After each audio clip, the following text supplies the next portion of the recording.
नमस्कार मित्र हो.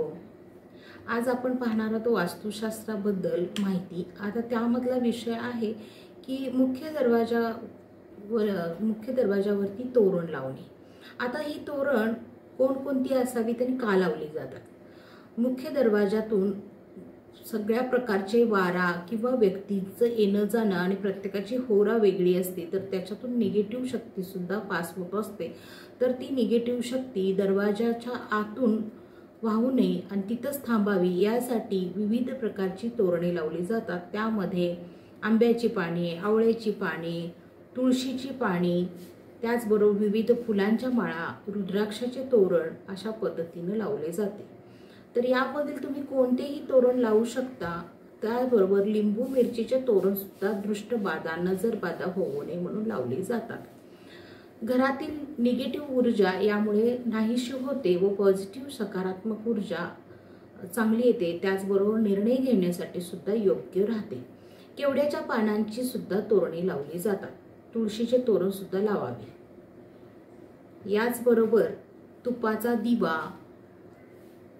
पूर्व ईशान्येस लावावा.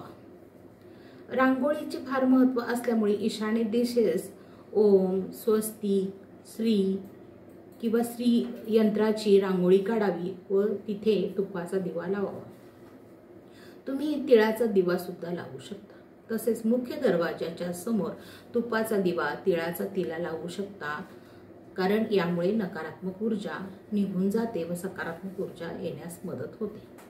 त्याचबरोबर घराच्या ब्रह्मस्थानी सुद्धा असा तुम्ही दिवा लावू शकता. दिवा विविध आकारात प्रकारात सुद्धा लावले जातात, पण सगळ्यात महत्त्वाचा गव्हाच्या पिठाचा दिवा तुम्ही लावल्यास सगळ्यात उत्तम. त्याचबरोबर तांब्या पितळेच्या दिव्यामध्ये सुंदर वाती करून त्यामध्ये दालचिनी पावडर, थोडी लवंग पावडर आणि सुगंधी अत्तर तिथे लावल्यास उत्तमच. विविध प्रकारचे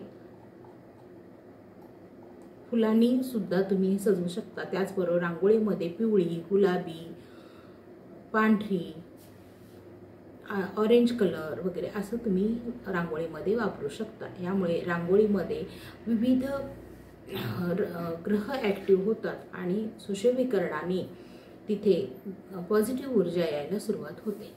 अशा विविध माहितीसाठी तुम्ही सृष्टी ॲस्ट्रो गुरुकुलला फॉलो करा, लाईक करा आणि सबस्क्राईब करा. त्याचबरोबर वास्तुशास्त्र हा विषय शिकण्यासाठी सृष्टी ॲस्ट्रो गुरुकुलला जॉईन करा. धन्यवाद.